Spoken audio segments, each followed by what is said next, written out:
Знаю,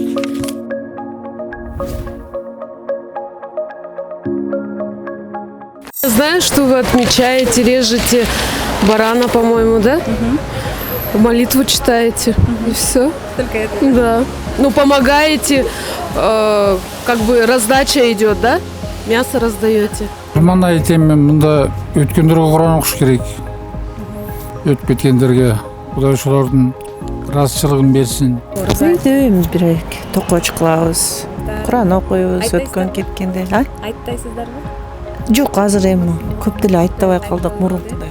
Kurban aytıp balam o Çürülürdü bayramlar. Tol kurbanlık çalış gerek. Onun adamdın özünlük değerine kadar. Hala adamdı alıp kurbanlık çaldı aytalbaydın. Kim öldüğünün önünde turmuş şart tuğru gelirse, o sorunun öldüğünün baydığına, öldüğünün yaşotuna şartı gelirse, kurbanlık çalışka akıllı. Allah Teala o sol yaş bala kurban bol olsun de atayın koy etkin, cüretken. O sol kurbanlıkka çalışsın de. Ықыластылығын текшергені?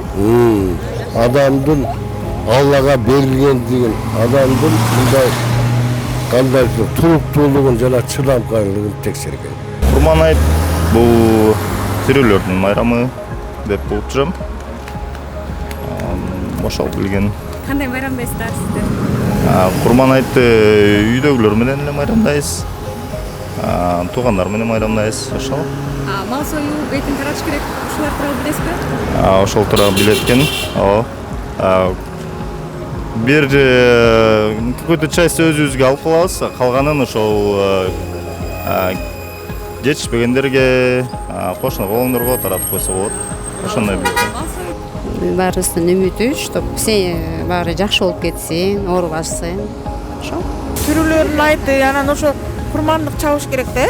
Ошо жанагы эмелерге, жетим жесирлерге, эмелерге жетишпегендерге, мала имуществолорго бөлүп берет да. Да, еще какой знаменитый праздник, тоже классный праздник. Я даже радуюсь с этим праздником, серьезно говорю.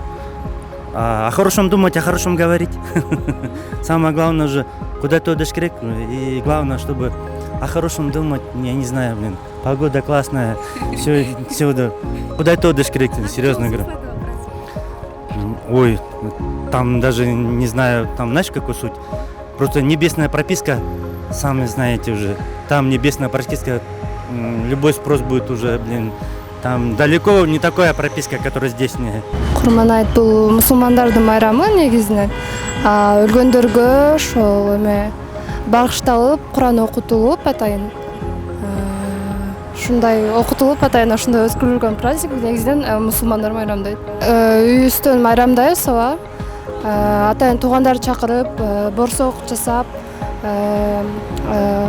өтүп кеткен чоң апа, чоң аталарыбызга багыштап Куран окутулуп, ушундай кылып тособуз үй-бүлөбүз менен. Менин оюмча мааниси бул Куран атайын бул Курман айт болуп өзү айтылып тургандыктан Курман обязательно чалыныш керек да, ошон үчүн Курман айт деп айтып атыш керек. Динде жазылган, Куранда жазылган да Курбан айт. Курбан айт күнү мындай колунда жокторго, бейбечаларга, жетим жесирлерге жардам бериш керек. Курбандык чалып, ошолорго Алла Тааланын ыраазычылыгы үчүн жакшы аракеттерди, амалдарды аткарыш керек. Ошондой майрамда чоң мусулмандарга канча эки майрам ошонун эң чоң бирөөсү, майрамдын бирөөсү деп эсептейм. Ибрахим пайгамбар Алла Тааланын ыраазычылыгы үчүн өзүнүн баласын курмандыкка чалам деп атканда анан асмандан ак кочкор Кудай Алла Таала жиберген да. Ошондо ошентип анан ошол курмандык чалуу ушундай ушактан келген деп ошентип билем мен. Мен жаман ойлогум келбейт. Бардык адамдар ошо Алла Тааланын ыраазычылыгы үчүн эле курмандыкка чалат болуш керек деп ойлойм да. Нет, не слышала. Не слышали? Нет. Они же отмечаются. Я недавно здесь, только недавно, да, переехали.